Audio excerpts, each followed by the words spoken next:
ঢাকায় ফেরার আগের দিন কোথায় গেলাম, কি কি শপিং করলাম, আর ঢাকায় ফেরার দিন কি পরিমাণ বিপদে পড়লাম, সব কিছু নিয়ে থাকছে আমার আজকের blog. So welcome to my blog and welcome to my happy life.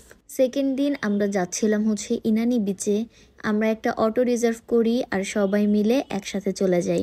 এখানে আমরা অনেক মজা করছি। হোটেলের কাছের বিচে আমি ভিজি নাই, কিন্তু হোটেল থেকে এত দূরে এসে আমি একদম পুরাপুরি ভিজে গেছি, কারণ আমি আসলে আর নিজেকে কন্ট্রোল করতে পারিনি।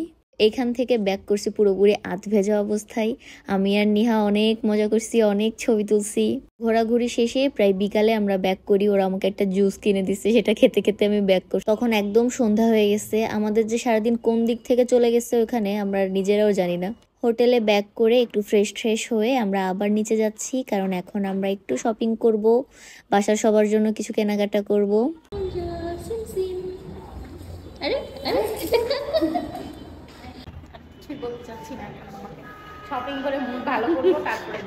হ্যাঁ, আমরা এখন যাচ্ছি শপিং করতে। সবার জন্য কিছু না কিছু কিনবো। আম্মুর জন্য কিনবো, আপিনির জন্য কিনবো, সবার জন্য কিনবো। না, ভিডিও বন্ধ করা যাবে না। না না, টাকা লাগবে। আচ্ছা ঠিক আছে, এখন ভিডিও বন্ধ, কারণ এখন কিছু টাকা পয়সার লেনদেন হবে। বাই। টাকা পয়সার হিসাব ভিডিওতে করা যাবে না জন্য ভিডিও বন্ধ করে দিয়েছি। এখন আমরা চলে এসেছি শপিং করতে। এই দোকানগুলোর এখানে আসলেই তো মনটা ভালো হয়ে যায়, কিছু কিনি বা না কিনি। আর ছেলেগুলো মনে হচ্ছে প্রচণ্ড বিরক্তি নিয়ে আমাদের দুজনকে নিয়ে আসছে শপিংয়ে। ওদের তো শপিং করার কিছুই নাই, আমরা দুজনেই শুধু লাফালাফি করছি। আর এখানে আমি অনেক আচার কিনছি, বাসার সবার জন্য কিনছি, দেন হচ্ছে আমার ম্যামের জন্য কিনছি। আমি তো দোকানে দাঁড়াই 2-3টা আচার টেস্ট করছি, আর এখান থেকে মোটামুটি সবাই অনেক আচার কিনছে। আর এদিকে তো প্রচুর অর্নামেন্টসের দোকান। এখানে আমি জানি না রিয়েল পার্ল বিক্রি করে কিনা, বাট রিয়েল পার্ল আমার অনেক পছন্দ। আর this is the video, my lucky video. আমি এটা নিয়ে একটা শর্টস আপলোড করছিলাম ইউটিউবে, যেটাতে 9.5K প্রায় ভিউজ হয়েছে। আমার 6 দিনের চ্যানেলে এত views, it's very inspiring for me. টুকটাক কেনাকাটা শেষ করে আমরা রাত্রে ডিনারের জন্য চলে এসেছি। আর লইট্টা ফ্রাই আমার যে কি পছন্দ, আমি প্রায় একাই 2 বাটি লইট্টা ফ্রাই খেয়েছিলাম ওখানে। ইভেন ঢাকাতে এসেও আমি মাঝে মাঝে এটা বানাই। তো সারাদিন প্রচুর ঘোরাফেরা কেনাকাটা শেষ করে রাত্রেবেলা হোটেলে এসে আমি তো অনেক টায়ার্ড হয়ে গেছি।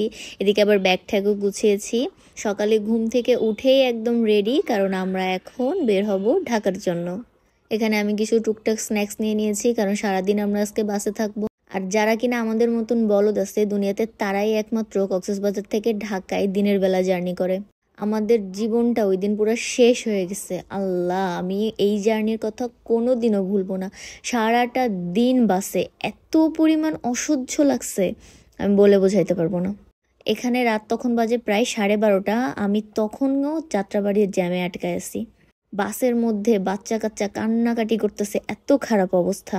তারপরে আমি যখন উবারে উঠছি তখন রাত্রে প্রায় অলমোস্ট 1টা মতন বাজে, তখন আমি উবারে উঠছি। আর যাত্রাবাড়ি থেকে মোহাম্মদপুর পর্যন্ত আরও দূর। তো আমি বাসায় পৌঁছেছি অলমোস্ট 1:30টার দিকে। Just look at my face, আমি পুরো শেষ। সারাটা দিন আমি বাসে আর উবারে এভাবে করে কাটাইছি। So it was our Cox's Bazar tour video, and thank you so much for watching. Bye by.